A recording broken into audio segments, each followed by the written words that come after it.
You ask Tiger to solve. This deals with linear equations with one unknown. The final result is x equals -72. Let's solve it step by step. Group all constants on the right side of the equation. Add 11 to both sides. Simplify the arithmetic.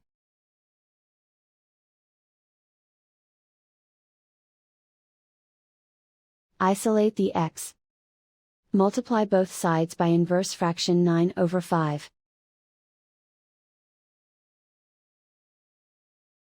Group like terms. Multiply the coefficients.